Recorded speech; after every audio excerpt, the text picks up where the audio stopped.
Un saludo en este día, en esta mañana. El Señor les bendiga grandemente. Estamos una vez más a través de las Escrituras, un programa, ¿no es cierto?, que tiene el fuerte deseo de ver las Escrituras libro por libro, capítulo por capítulo, y de esperar que algún día el Señor me dé la oportunidad de hacer toda la Escritura. Sería un buen registro que quedaría para la posteridad. Sería bueno, ¿no? Todos nosotros tenemos objetivos, propósitos que el Señor nos ha concedido, y este es uno de los que Dios me ha dado a mi persona. Así que, hermanos, estamos entonces en capítulo 1. Ya empezamos el capítulo 1. El día de ayer estuvimos mirando la introducción y pudimos ver varias cosas con respecto a la introducción, así que hoy día ya vamos a irnos metiendo un poquito ya en el capítulo 1. Quiero primero que nada darles una especie de resumen del capítulo 1. Aquí en el capítulo 1, hermanos, encontramos tres partes que son fundamentales. ¿Ya? Primero, la introducción que Lucas da a lo que él está escribiendo. En una segunda parte vemos las últimas instrucciones, hermanos, de Jesús y su ascenso definitivo. Estamos hablando del capítulo 1, hermanos, ¿no? Luego vemos los primeros momentos de la iglesia desde la ascensión de Jesús, ¿no? Entonces, hermanos, lo primero que vemos acá en la introducción del libro que Lucas le escribe, ¿no es cierto?, a Teófilo, en un segundo relato que continuaría lo que ya le había escrito en el Evangelio. O sea, en este caso comenta que Jesús, luego de su resurrección, estuvo apareciéndose a sus discípulos durante 40 días. Entonces, de este modo, le transmitió las últimas instrucciones antes de su partida y también les dio pruebas convincentes, hermanos, de que él había resucitado, con la finalidad de que no quedaran dudas entre ellos. Vemos una segunda parte de la ascensión de Jesús, descrita en este capítulo. Vemos cómo Jesús reúne a todos sus discípulos en Jerusalén, pidiéndoles, ¿no es cierto?, que permanecieran allí hasta ser bautizados con el Espíritu Santo. ¿Ya? Esto es más o menos el primer capítulo. Y vemos, ellos como iglesia no tenían poder, hermanos, sin el Espíritu obrando en sus vidas. Es por ello que debían esperar. Así que los discípulos obviamente estaban ansiosos por saber cuándo Jesús restauraría todas las cosas, es decir, querían saber cuándo llegaría el final de los tiempos. Y el Señor les responde que a ellos no les corresponde saber eso, sino que tienen otra tarea de la que ellos tenían que encargarse, que era dar testimonio del Cristo resucitado en Jerusalén, en Judea, en Samaria y hasta lo último de la tierra. Entonces, una vez que les diera estas instrucciones, Jesús fue llevado a los cielos y los discípulos permanecían quietos, sin entender absolutamente nada, hasta que dos hombres con túnicas blancas vinieron ante ellos para hacerles un gran anuncio. Un día Cristo volverá o volvería. Y también la tercera parte que vemos acá, ya lo vemos ya en el aposento alto, ¿no? Ya donde los discípulos regresan a este aposento alto, luego de este último encuentro con Jesús, y allí ellos se encuentran alojados, estaban junto a María, la madre de Jesús, los hermanos de Jesús, habían otros creyentes. Mientras obedecían al Señor, ¿no es cierto?, ellos permaneciendo en Jerusalén, lo que hacían ellos entonces estaban ahí perseverando en oración y en la comunión unos con otros. Y luego se ve que Pedro se para frente a los 120 que estaban reunidos y toma la postura de líder, ¿no es cierto?, del grupo, y da un discurso sobre Judas y cómo había sido profetizado su traición. Entonces, tomando como base una parte de un salmo, el apóstol sugiere, hermanos, que se elija a alguien para que continúe con la tarea del desertor. Y no iban a elegir a cualquiera, sino que debía ser alguien que había sido testigo de la resurrección y que había acompañado a Jesús durante todo su ministerio. Entonces, a partir de esto, surgieron dos candidatos posibles, que fue José Barsabás y Matías. Entonces, luego de orar y echar suertes, el segundo fue elegido para sumarse al grupo de los, en este caso, de los 11 que habían quedado. Entonces, haciendo un pequeño análisis o resumiendo el capítulo 1, comenzamos a intentar ver algunos versículos parte por parte. Primero vemos, hermanos, una especie de prólogo que quisiera comentarles algunos detalles, ¿ya? El primer tratado, dice: oh Teófilo, hablé acerca de todas las cosas que Jesús comenzó a hacer y a enseñar. Ese es el primer versículo, ¿no? Entonces aquí habla de un primer tratado. Obviamente es el Evangelio de Lucas. Recuérdese que Lucas tuvo dos libros que él realizó: Lucas y Hechos, ¿ya? En este caso tenía 2 volúmenes. Entonces, hay que, ya hemos notado, hemos dicho, ¿no es cierto?, que el libro de Hechos, si no fuera parte de la Biblia, sería complicado tener idea de lo que sería la primera iglesia, ¿ya? Así que, hermanos, después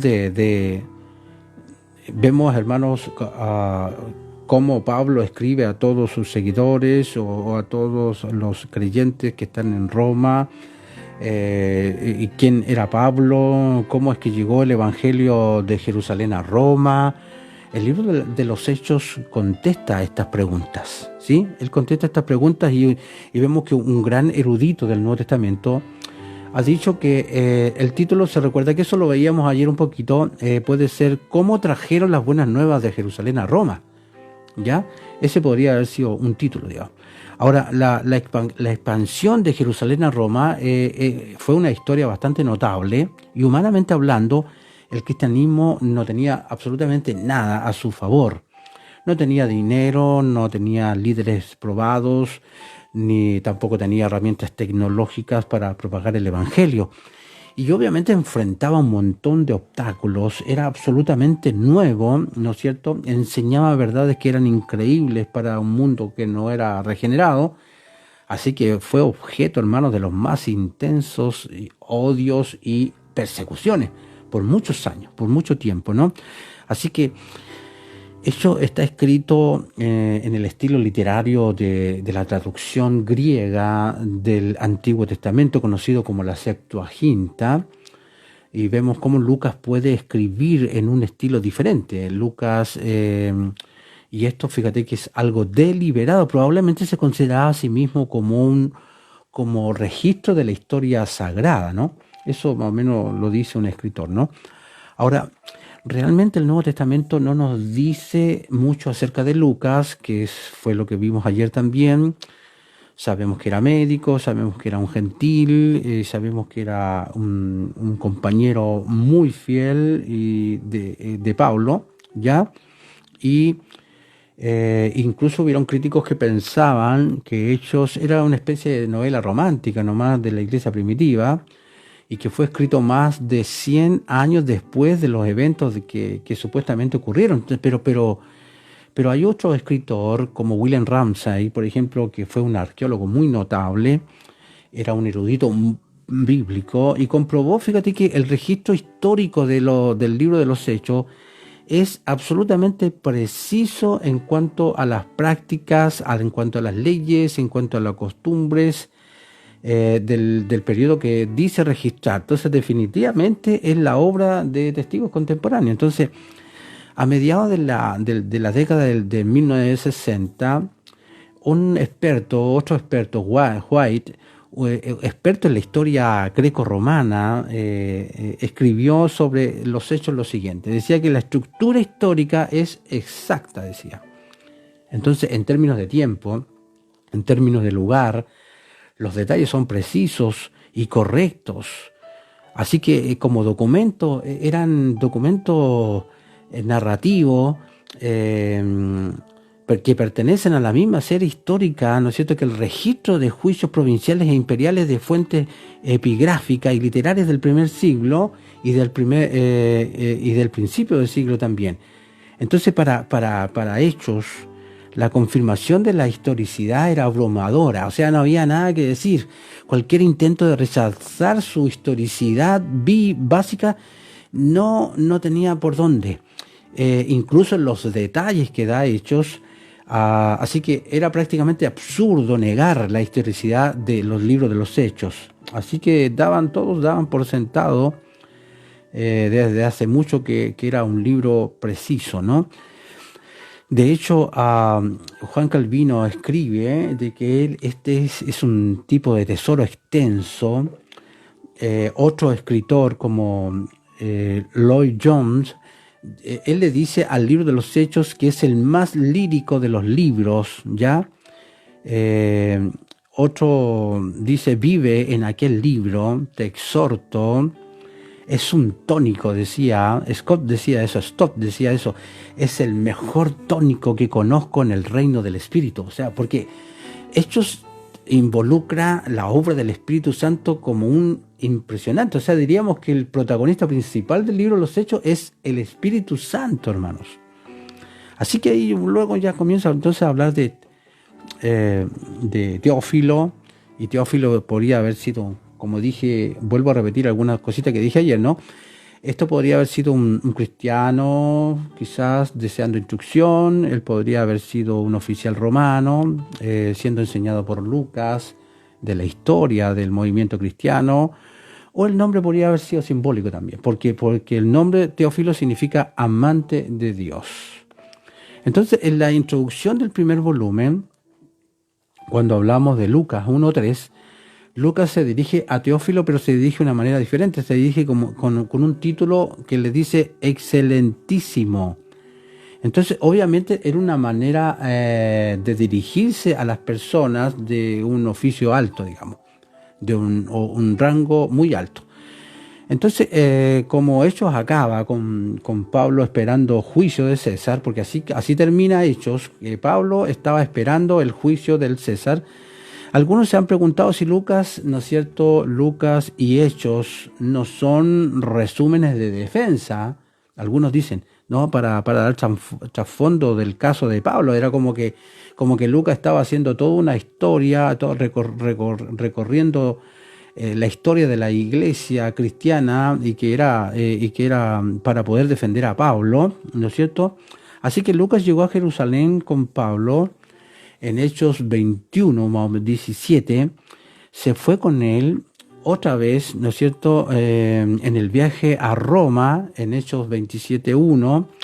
Durante esos 2 años, hermanos, Lucas tuvo mucho tiempo para estudiar, para recopilar, para escribir este libro tanto el libro de Lucas, en este caso el Evangelio, como también el libro de los Hechos.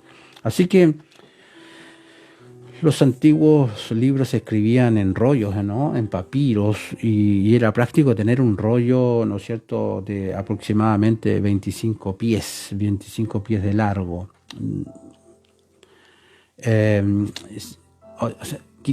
La idea era que si era más largo, era muy pesado, era muy grande para cargarlo. Así que había una limitación física, ¿no es cierto?, que determinaba el tamaño de muchos libros de la Biblia. Entonces Lucas usó 2 rollos, por así decirlo, para contar su historia, y a uno llamamos el Evangelio de Lucas y al otro lo llamamos el libro de los Hechos. Así que Lucas quería mostrar a Teófilo y a los romanos que el cristianismo no era un peligro. Algunos oficiales romanos, de hecho, lo habían creído. También quería recomendar que el cristianismo, fíjate, el cristianismo es inocente, ¿ya? Y los jueces romanos no pudieron encontrar base para el enjuiciamiento de esta gente, ¿no?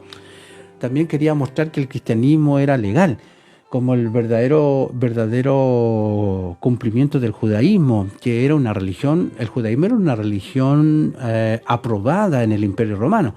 Entonces, luego dice el versículo acerca de todas las cosas que Jesús comenzó a hacer y a enseñar. Ahí notamos, ¿no es cierto?, que el primer tratado tenía que ver con lo que Jesús comenzó a hacer y a enseñar. O sea que el Evangelio de Lucas describe todo el comienzo de la obra de Jesús. y hecho describe como su continuación en el fondo, y la obra de Jesús, de hecho, a través del Espíritu Santo, ¿cierto? Que hasta el día de hoy continúa. Entonces, debemos recordar que Hechos no nos da una historia completa, hermanos, de la iglesia en aquel periodo. Ya, por ejemplo, las iglesias en Galilea y en Samaria apenas se mencionan en el libro de los Hechos, o también una iglesia, el establecimiento de una iglesia fuerte en Egipto durante este tiempo no se menciona en absoluto. Entonces, Hechos contiene un periodo de aproximadamente 30 años, que es lo que decía ayer, y nos lleva hasta el año más o menos 60, 61 aproximadamente, con Pablo en Roma, esperando, ¿no es cierto?, aparecer ante César Nerón, ¿no? Entonces, este mismo Nerón empezó sus infames persecuciones de cristianos en el año 64, más o menos, comienza él a perseguir a una gran cantidad de creyentes. Este César Nerón hizo mucho daño a la iglesia, ¿ya? Mucho daño, ¿no? Ahora, maravillosamente lo que Jesús empezó, fíjate que la iglesia luego continúa haciéndolo hoy día, ¿ya? Y hay un sentido real, ya, en el que el libro de los Hechos continúa siendo escrito hoy en día, ¿no? Así se da, podemos decir que el libro de los Hechos no tiene una conclusión, ¿ya? Y ahora la iglesia es la que continúa haciendo la pega, el trabajo, y debiera hacerlo, ¿no? Así que, hermanos, damos gracias a Dios porque en cada una de las cosas que nosotros hacemos o llevamos a cabo, no tenemos que dejar de lado el Espíritu Santo, porque Él es el que obra, Él es el poder de Dios, Él es el que está haciendo la obra a través de su iglesia hoy en día, ¿no? Cualquier cosa que hagamos tiene que ser en el poder del Espíritu Santo, ¿ok? Así que, por lo tanto, los hechos de los apóstoles deben estudiarse principalmente para este doble propósito. Primero, para rastrear la continuación no vista, pero real de las enseñanzas y las obras divinas de nuestro Señor. Y segundo, para rastrear el ministerio activo del Espíritu Santo como la presencia que mora en la iglesia, hermanos. ¿Ya? Entonces es interesante mirar este libro y ver cómo el Espíritu Santo obraba en aquella época. Y obviamente tenemos que perseguir aquello nosotros, que Dios nos use por medio de su Espíritu Santo, que nos hable, que nos permita hacer grandes cosas para ganar la gente, para enseñar a la gente, de acuerdo al ministerio que cada uno de ustedes tenga, ¿no? En los versículos 2 y 3 vemos la última obra de Jesús antes de su ascensión al cielo. Ahí vemos, dice, hasta el día en que fue recibido arriba, después de haber dado mandamiento por el Espíritu Santo a los apóstoles que había escogido, a quienes también después de haber padecido se presentó vivo con muchas pruebas indubitables, apareciéndoles durante 40 días y hablándoles acerca del reino de Dios. Ese era su tema, ¿no? Entonces vemos, hermanos, que Jesús, por el Espíritu Santo, dio instrucción a los apóstoles sobre qué hacer en su ausencia, porque Jesús se iba yendo y les explica lo que había que hacer. Después de haber dado mandamiento a los apóstoles, entonces vemos que significativamente Jesús hizo esto por el Espíritu Santo, fíjate, y esto fue el Señor Jesucristo glorificado, fíjate, Él ya estaba glorificado y resucitado con toda su autoridad y con toda soberanía, y aún así eligió no depender de sus propios recursos, por así decirlo, ¿no es cierto?, sino que confió en el poder de la presencia del Espíritu Santo que mora en Él. Imagínate si el Señor hizo eso, ¿cuánto más nosotros, cierto? ¿Cuánto más nosotros podamos depender del Espíritu Santo en todo lo que hacemos? Así que si el Señor Jesús resucitado, glorificado, necesitaba y dependía del Espíritu Santo, no cabe duda que nosotros mucho más, ¿ya? Y este es un patrón, ¿no es cierto?, para el resto del libro de los Hechos, que nos muestra lo que hace el Espíritu Santo operando a través de la iglesia. ¿Ya? El discípulo, hermanos, no está sobre su amo, ni el siervo sobre su señor. Entonces, si incluso él estaba en deuda con el Espíritu Santo por el poder de su ministerio, seguramente no podemos permitirnos intentar hacer ni una pizca, hermanos, ni una cosa, hermanos, que Él nos designó sin esa misma unción que Él tuvo. Así que, hermanos, dice a quienes también, después de haber padecido, dice, se presentó vivo con muchas pruebas indubitables. O sea, Jesús también estableció el hecho de su resurrección con muchas pruebas que no había cómo dudarlas. Durante 40 días después de su resurrección, pero antes de su ascensión, Él no dejó ninguna duda posible, hermanos, de que había resucitado, ¿ya? Exactamente como Él lo había prometido. De hecho, en 1 Corintios, Pablo, ¿no es cierto?, escribe una de estas muchas pruebas que eran indubitables. Pues dice, después apareció a más de 500 hermanos a la vez, de los cuales muchos viven aún. O sea, más de 500 personas vieron al Jesús resucitado, y a la mayoría de ellos todavía estaban vivos unos 25 años después, en los días del ministerio de Pablo. Entonces, hablándoles, dice, acerca del reino de Dios. O sea, las enseñanzas, hermanos, que Jesús dio durante aquel periodo, después de su resurrección y antes de su ascensión, no están registradas. Fíjate, varias de ellas no están registradas, pero se nos dice que usó ese tiempo para hablar acerca del reino de Dios. ¿Ya? Hablaba acerca del reino de Dios. Entonces, algunos maestros gnósticos de la nueva era, ¿no es cierto?, les gustaría pensar que Jesús usó aquellos 40 días, ¿cierto?, para enseñar a sus seguidores doctrinas extrañas y misteriosas que deben redescubrirse con nuevas revelaciones hoy día. Pero no, Señor. Pero Lucas nos dijo que Jesús simplemente les enseñó las mismas cosas que les había enseñado durante su ministerio en la tierra, acerca del reino de Dios. ¿Ya? Así que, hermanos, vemos entonces cómo en los versículos 4 y 5, vemos ya las instrucciones finales para sus discípulos. Dice, y estando juntos, les mandó que no se fueran de Jerusalén, sino que esperasen la promesa del Padre, la cual les dijo, oíste de mí, porque Juan ciertamente bautizó con agua, mas vosotros seréis bautizados con el Espíritu Santo dentro de no muchos días. Y aquí vemos, hermanos, que Jesús no tenía nada más para que los discípulos hicieran, solo que esperasen la venida del Espíritu Santo, o sea, la promesa del Padre. ¿Te fijas? Entonces Jesús sabía que ellos realmente no podían hacer nada efectivo ni preciso para el reino de Dios hasta que viniera el Espíritu Santo. Entonces, cuando hablamos de que tenían que esperar, ¿qué significaba? Significaba, hermanos, que era una espera válida. Significaba, hermanos, que la promesa, ¿no es cierto?, iba a ser efectiva.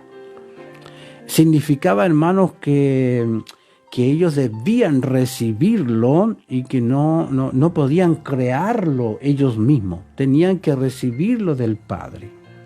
¿Ya?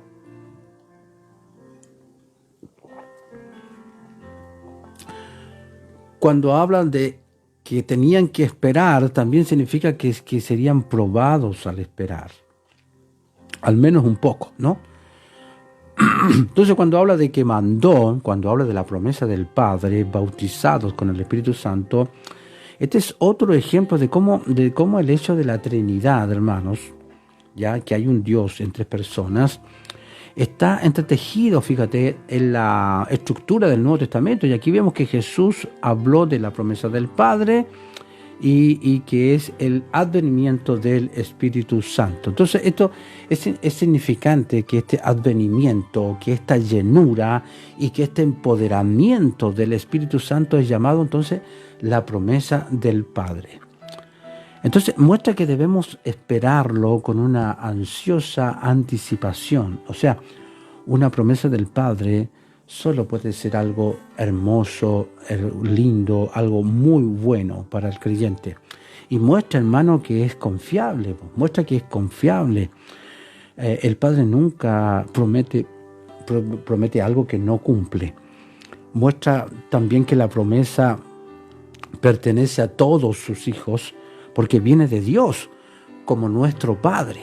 Muestra que debe ser recibida por fe, como es el patrón, ¿cierto?, con las promesas de Dios a través de la Biblia. Entonces vemos entonces que la promesa del Padre ahora vino a ser también la promesa del Hijo, ¿sí? Entonces damos gracias a Dios por eso. Vosotros seréis bautizados con el Espíritu Santo. Aquí vemos que la idea de ser bautizados es ser sumergidos o cubiertos completamente en algo. Eso es bautizo, ¿no? Así, aún como Juan bautizó en agua, así estos discípulos serían sumergidos en el Espíritu Santo, o sea, serían completamente llenos, ¿ya? Así que quizás sea más útil describir a lo mejor el Espíritu Santo quizás como una condición en vez de una experiencia, ¿no? Claro, sí. Y tal vez deberíamos preguntar, ¿estás tú bautizados en el Espíritu Santo? En vez de preguntar, ¿has sido bautizado con el Espíritu Santo? O sea, hay que mirar no más que como una experiencia, sino como una condición. En este caso, el ser llenos con el Espíritu Santo es algo tremendamente maravilloso. Cuando dice dentro de no muchos días, ellos sabían que la promesa del Padre vendría, sí, sabían, pero no inmediatamente, y sería en unos días, no muchos, pero sí Jesús tenía un propósito en no decirle exactamente cuándo vendría. Entonces los discípulos hacen la última pregunta a Jesús antes de su ascensión, y entonces dice que esta sería la última vez que verían a Jesús en su cuerpo físico. Dice entonces los que se habían reunido hasta que fueran al cielo para estar con Él para siempre. No hay nada específico en el texto que nos muestre que ellos sabían que esta sería su última vez que lo verían aquí en la tierra. ¿Ya? Entonces aquí viene la pregunta, que es la pregunta de peso, digamos, que estaban a punto de hacer, y le dice: Señor, ¿restaurarás el reino de Israel en este tiempo? Y esta era una pregunta, hermanos, que ya se había hecho muchas veces antes, pero ahora tenía una relevancia especial. Sabían que Jesús había instituido, ellos tenían ya claridad de que Jesús había instituido el nuevo pacto, ¿no es cierto?, en Lucas 22:20. También sabían que la restauración del reino de Israel formaba parte también del nuevo pacto, como es visto en Jeremías 23 o en Ezequiel 36 y 37.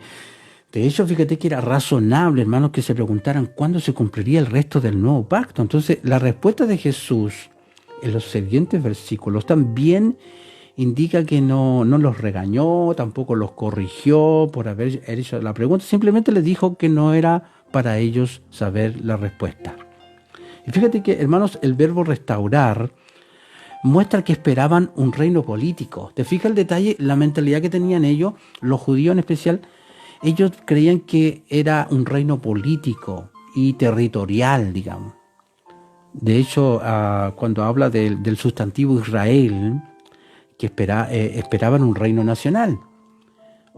Y la frase adverbial en este tiempo dice que esperaban su establecimiento inmediato, digamos.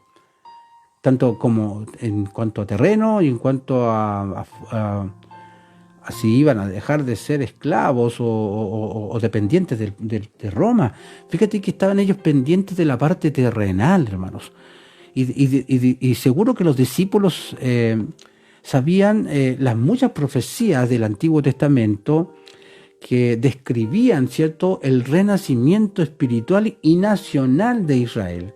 Entonces los discípulos probablemente pensaron que el renacimiento espiritual parecía seguro, así que el nacional también vendría. Así que vemos entonces, cuando Jesús les dijo en el 7 y 8, les dijo: no os toca a vosotros saber los tiempos y las sazones que el Padre puso en su sola potestad, pero, le dice, pero recibiréis poder cuando haya venido sobre vosotros el Espíritu Santo y me seréis testigos en Jerusalén, en toda Judea, en Samaria y hasta lo último de la tierra. Entonces aquí ya empieza, hermanos, no os toca a vosotros saber. O sea, Él les advierte a sus discípulos contra inquirir de los aspectos de la hora del reino de Dios, porque esas cosas pertenecen solamente a Dios el Padre. O sea, en este caso que el Padre, dice, puso en su sola potestad. O sea que fue muy sabio, ¿no es cierto?, que Jesús no esbozara, no hiciera el plan para los siguientes 2000 años.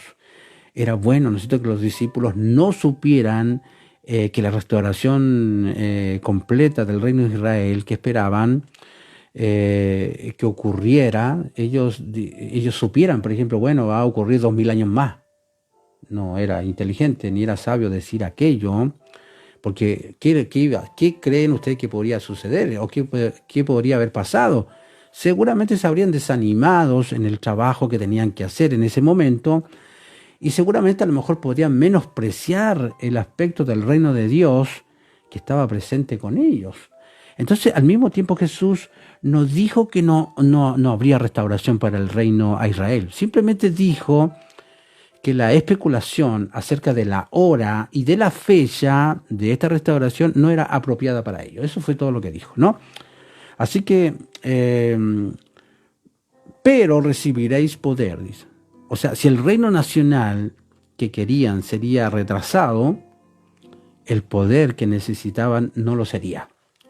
O sea, vendría luego el poder del Espíritu Santo y pronto recibirían poder con la venida del Espíritu Santo. O sea, con su pregunta sobre la restauración entonces del reino de Israel, es posible que los discípulos todavía veían el poder en términos del tipo de poder que tenía César. Si ese fue el gran problema, ¿no? Ellos todavía tenían la mentalidad, ellos no pensaban en un reino espiritual, ellos pensaban en un reino terrenal. Y no pensaban tanto en términos del tipo de poder de Dios. ¿Te fijas? Entonces, después viene la frase, y me seréis testigo. O sea, el resultado natural de recibir este poder prometido sería que ellos se volverían entonces testigos de Jesús por toda la tierra. ¿Ya? Entonces, y nota, fíjate que esto realmente no fue un mandato, fue una sencilla declaración de hecho. O sea, cuando haya venido sobre vosotros el Espíritu Santo, me seréis, dice, me seréis testigo. Aquí la palabra no es un imperativo, ¿no? Ya Jesús no recomendó que se convirtieran en testigos. Dijo que serán testigos. O sea, si queremos ser testigos, entonces necesitamos ser llenos del Espíritu Santo. El mejor programa de entrenamiento, ¿no es cierto?, para el evangelismo logra poco sin la llenura del Espíritu Santo. Entonces, en Jerusalén, dice, en Judea, en Samaria y hasta lo último de la tierra. O sea, el progreso entonces del esparcimiento del mensaje del Evangelio de Jerusalén a Judea y a Samaria y después hasta lo último de la tierra se convierte en el fondo en el bosquejo del libro de los Hechos. Mire, Hechos del 1 al 7 describe el Evangelio en Jerusalén. Luego del 8 al 12 habla del Evangelio en Judea y Samaria. Y de los capítulos 13 al 28 cuenta del Evangelio yendo hasta lo último de la tierra. Así que podemos imaginar las objeciones que los discípulos quizás hayan pensado contra los lugares de ministerio que Jesús describió. Y Jerusalén, recuerde, fue donde fue ejecutado por la palabra de una multitud enojada, ¿ya? Judea, rechazó el ministerio de Jesús. Samaria era considerado un basurero, ¿no es cierto?, de mestizos impuros. Y en lo último de la tierra, los gentiles estaban ahí. De hecho, eran vistos por algunos judíos de aquel día como nada. Eran así como un montón de leña, ¿no es cierto?, para los fuegos del infierno. Entonces, aún así, Dios quiso que se enviaran testigos a todos estos lugares. Y el Espíritu Santo, ¿qué iba a hacer? Los iba a empoderar para hacer este trabajo. Así que Jesús, hermanos, los versículos 9 al 11, que ya lo voy a hacer mañana ya por esto, solamente lo voy a leer. Jesús asciende al cielo y dice, y habiendo dicho estas cosas, viéndolos ellos, fue alzado y le recibió una nube que le ocultó de sus ojos. Y estando ellos con los ojos puestos en el cielo, entre tanto que él se iba, he aquí se pusieron junto a ellos 2 varones con vestiduras blancas, los cuales también les dijeron, varones galileos, ¿por qué estáis mirando al cielo? Este mismo Jesús que ha sido tomado de vosotros al cielo, así vendrá como lo habéis visto ir al cielo. Bien, hermanos, voy a dejar material para mañana porque yo creo que es conveniente cada capítulo hacerlo en 2 partes. Hermanos, que Dios nos ayude, que el Señor bendiga a su pueblo, ¿no es cierto? Y que podamos aprender cada ejemplo que podamos sacar del libro de los Hechos sea aplicado en nuestras vidas. Y yo creo que en esta mañana podemos decir, oh Espíritu Santo, cuánto te necesitamos para hacer tu obra. Quizás hoy día los mejores recursos tecnológicos que podamos tener, quizás una plataforma extraordinaria y quizás un tremendo programa, nunca van a reemplazar el mover, la dirección del Espíritu Santo. Así que, hermanos, a buscar la dirección, el poder del Espíritu Santo, su gracia poderosa sobre nosotros para poder hacer lo que Él nos mandó hacer. Así que, hermanos, tenga paciencia. Si aún no ha recibido el Espíritu Santo, siga buscando esa llenura del poder del Espíritu Santo. Siga a través de la Escritura, a través de la palabra, a través de la oración, a través de una vida íntegra, una vida en santidad. Siga clamando para que venga ese don de hablar en otras lenguas y pueda ser llenado hasta el último pelo de su cabeza, ¿no es cierto?, hasta el último dedo de su pie, pueda ser llenado con el poder del Espíritu Santo. Así que ánimo, hermanos, porque esa promesa, la promesa del Padre está para que usted la aplique a su vida y la coloque en su vida. Un abrazo, hermanos queridos, Dios bendiga sus vidas y que tenga un muy lindo fin de semana. Bendiciones, muchas bendiciones, hermanos.